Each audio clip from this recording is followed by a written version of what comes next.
Are you alright? You're sitting back? But of course, why don't we meet our Pink Windmill kids? Hi, my name's Katrina. And my name is Hugh. I'm Sarah. I'm Emma. And I'm Joe to you. Hello, my name is Spencer. And my name is Lorraine. I'm Anthony. I'm Debbie. And my name is Abby.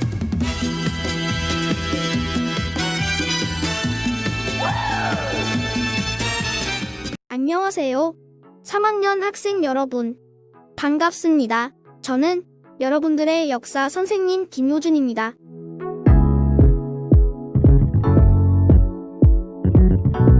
오늘은 특별하게 제 원래 목소리가 아닌 더빙으로 역사 수업을 진행하게 되었습니다. 다소 낯선 목소리에 어색할 수 있으나 수업 영상을 조금만 보게 되시면 금방 이 목소리에 적응될 거예요. 자, 그렇다면 우리 온라인 역사 수업 시작해볼게요. 오늘 수업의 차례는요, 다음과 같습니다. 지난 역사 시간에 산업혁명을 처음 배운 이후에 본격적인 내용을 오늘부터 다루게 될 텐데요. 첫 번째로는 공장제 기계공업이 발달하다라고 하는 내용이고요. 두 번째는 산업혁명 이후에 교통과 통신이 발달하는 부분입니다. 마지막으로 세 번째는 산업혁명이 전 세계적으로 확산되는 내용입니다. 자, 그렇다면 시작해볼게요.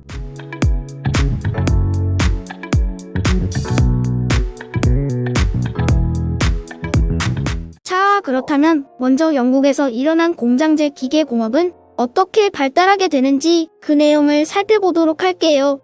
고고고! 먼저 영국의 산업혁명 기간에는 새롭게 면직공업이 발달하게 됩니다. 면직물? 그게 뭘까요? 면직물은 바로 오늘날 우리가 입고 있는 옷의 재질처럼 면으로 만들어진 옷감을 말해요. 즉 영국의 산업혁명이 시작되면서 옷감을 만드는 면직공업이 발전했다고 볼 수 있는 거지요. 아, 그렇군요. 면직물의 장점에 대해 말해보도록 할게요. 왜 면직물의 인기가 많아져서 면직공업이 발전했냐? 알아볼게요. 옛날 유럽 사람들은 양털을 모아서 옷을 만들었는데요. 그 원료가 되는 모직물보다 면직물은 더 가벼웠고 세탁이 쉬웠어요. 즉, 면직물이 관리하기 편하니까 아무래도 사람들이 모직물보다 더 선호해서 많이 사고, 공장에서는 이러한 사람들의 심리를 반영해 면직물을 많이 만들어 옷을 제작했던 거지요. 이해가 되시죠? 자, 그래서 영국 사람들은 면직물을 원활하게 만들기 위해 방직기와 방적기라고 하는 기계를 만들었어요. 먼저 방직기는 누에고치와 같은 자연에서 실을 뽑아내는데 도움을 주는 기계였고요. 방적기는 뽑아낸 실을 엮고 옷감을 짜는 기계였지요. 즉, 이러한 기계를 제작하면서 면직물 공업은 성장하고 발전할 수 있게 되었죠. 다음은 증기기관이 발달하게 된 부분에 대해 살펴볼게요. 증기기관이 뭘까요?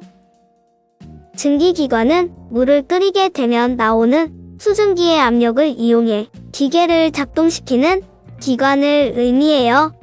영국에서는 이러한 증기기관을 더욱 발전시켜 공장에 투입을 하게 됩니다. 누가 이렇게 증기기관을 개량시켰을까요? 영국의 제임스 와트는 어느 날 이렇게 고민을 합니다.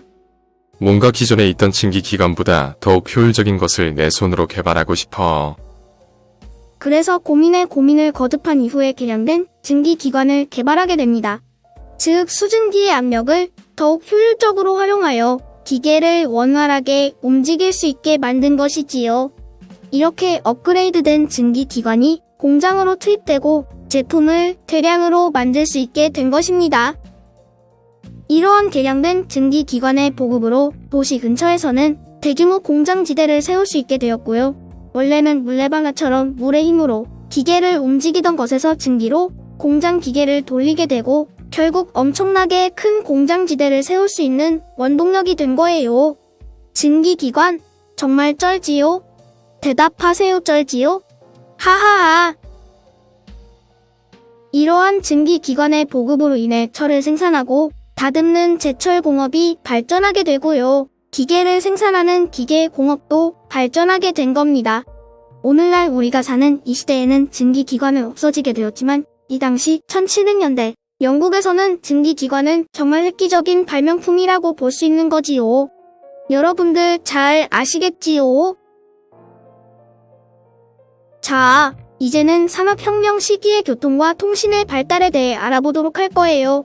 그 당시 교통수단은 무엇이 있었고, 사람들 사이에 연락을 할 수 있는 통신수단은 무엇이 있었는지 알아보도록 할게요. 첫 번째로 알아볼 부분은 교통수단의 발달에 대한 부분입니다. 오늘날 우리가 이용하는 대중교통, 비행기 등과 비교해보면 좋겠지요? 이 당시 사람들은 뒤에 살펴보게 될 교통수단을 보면서 충격을 받았던데 어떤 수단이 있는지 알아보도록 할게요. 교통혁명이라고 말할 수 있는 산업혁명 시기의 교통수단의 발달은 왜 일어나게 됐는지 알아보도록 하지요. 네, 산업혁명이 일어나면서 주요 도시 근처에는 대규모로 엄청나게 큰 공장이 지어지고 있었지요. 공장에서는 물건을 생산하기 위해 원료가 필요했고, 원료를 통해 만든 상품은 사람들이 살고 있는 도시로 운송을 해야 하는데, 많이 생산한 물건들은 마차나 사람들이 가지고 가기에는 힘들었어요. 그래서 공장까지 원료를 싣고 갈 수 있고, 공장에서 생산된 제품을 도시에 있는 시장까지 운반할 수 있는 것들을 고민하다가 마침내 발전된 교통수단이 등장하게 된 거지요. 여러분들 이해하고 계시지요? 이러한 필요성에 따라 스티브슨은 기존의 기계에 활용되고 있었던 증기기관을 운송수단으로 만들 생각을 하게 됩니다. 그래서 증기기관차를 만들어 이를 실용화시키고 거기에 많은 사람들이나 원료, 상품 등을 싣고 다른 지역으로 이동시키게 됩니다. 증기기관차가 등장하게 되니 자연스럽게 철로도 설치되고요. 또한 풀턴이라고 하는 사람은 증기기관을 배에다 적용시키기까지 합니다. 그래서 엄청나게 거대한 증기선을 만들어 사람이 직접 노를 젓지 않아도 자동적으로 이동하는 배를 만들게 됩니다. 가히 교통혁명이라고 부를 수 있을 만큼 엄청난 개발이라고 할 수 있지요. 그 다음으로 통신수단의 발달 내용을 담고 있는 통신혁명 부분에 대해 살펴보도록 할게요. 예전에는 편지를 전달하는 방법이 최선이었는데 과연 산업혁명 시기에는 어떻게 발전을 하게 되었는지 알아보도록 하지요. 통신수단의 발전은 크게 세 가지의 통신기계가 등장하면서 나타나게 됩니다. 먼저 모스라고 하는 사람이 개발한 유선 전신이라는 것이 있는데요. 전신은 일정한 신호를 만들어 상대방에게 메시지를 전달하는 거예요. 첩보 영화에서 삑삑삑 하는 거 들어본 적 있나요? 그 이후에는 벨이라고 하는 사람이 등장해 전화기를 개발하게 됩니다. 전신에서 한 단계 업그레이드해 목소리를 상대방에게 전달할 수 있는 기계를 만들어낸 것이지요. 마지막으로 마르코니라고 하는 사람은 선이 있었던 유선 전신에서 한 단계 더 발전시켜 선이 없는 무선 전신을 만들어냅니다. 그래서 영국에서 보낸 신호가 대서양을 건너 미국에 도달할 수 있는 수준으로 전신을 만들어냅니다. 참 대단하죠. 이러한 교통과 통신의 발달로 결국 제작한 상품, 그리고 원산지에서 가져오는 원료를 빠르게 수송할 수 있게 되었고요. 그리고 통신의 발전으로 인해 세계의 여러 사람들 간의 교류가 증가해 마침내 세계의 거리는 한층 가까워지게 된 것이지요. 이해가 되시죠? 그나저나 참 타이핑해서 대사 만드는 거 쉽지 않네요. 이 영상을 보는 여러분들 저의 고생과 수고를 마지막으로 우리가 살펴볼 내용인 산업혁명이 세계적으로 확산되는 부분에 대해 알아보도록 할게요. 여러분들 준비되었지요?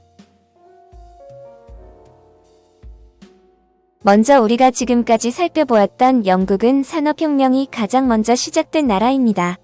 그래서 18세기 후반에 산업혁명이 일어나고 점점 시간이 지나고 발전된 내용들이 다른 나라로 전달됩니다. 산업혁명은 영국에서 시작되었다는 것 꼭 기억해주세요.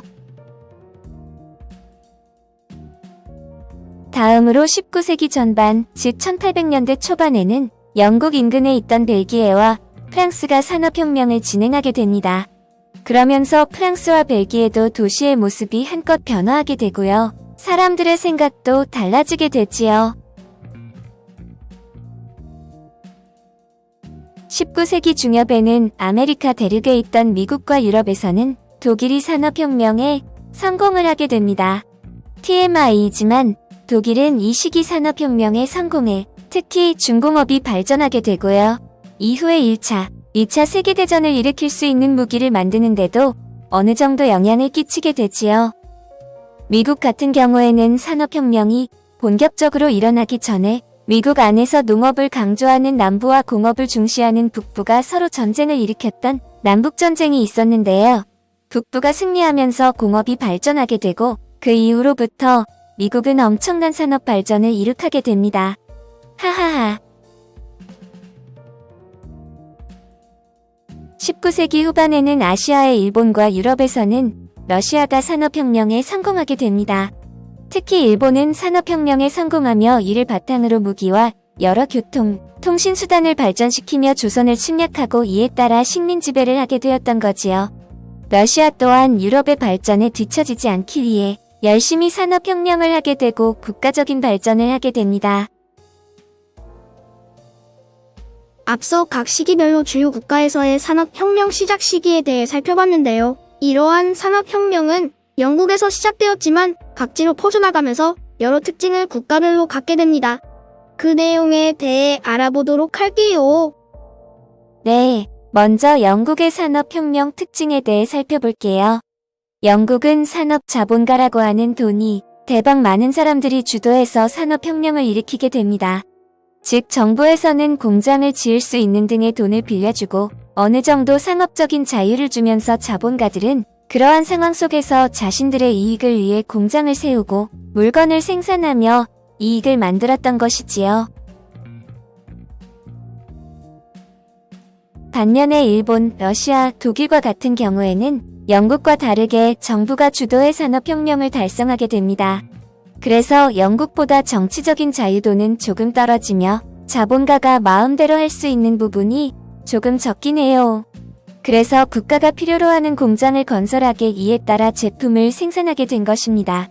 구별 잘해주세요. 시험에 충분히 나올 수 있는 부분이에요. 히히. 지금까지 산업혁명의 두 번째 내용에 대해 살펴봤어요. 여러분들 좀 이해가 되시나요? 특히 지난 우리가 자주 접했던 영상과 음성이 아니라 아마 조금은 어색하고 듣기에 힘들었을 수도 있어요. 그래도 여기까지 우리 학생들이 내용을 잘 들어주시고 해서 감사하다는 말씀을 전하고 싶습니다. 헤헤. 기말고사가 대략 한 달 정도 남았기 때문에 세계사 범위는 많이 나갈 수 없는 게 아쉽긴 하지만 그래도 맛보기라도 공부를 해봐야 나중에 고등학교 1학년 때 일반 사회에서 다루는 내용들을 조금이라도 이해할 수 있으니까 여러분들 부디 세계사 내용 잘 들어주시길 바랄게요. 자, 그렇다면 오늘 수업은 여기까지 하는 걸로 하고 퀴즈와 느낀 점, 저와 소통할 점은 비밀 댓글로 올리는 거 아시죠? 꼭 잘 참여해주세요. 그렇다면 오늘은 여기까지 하겠고요. 저는 여러분들의 역사 선생님 김효준이었습니다. 여러분들 안녕.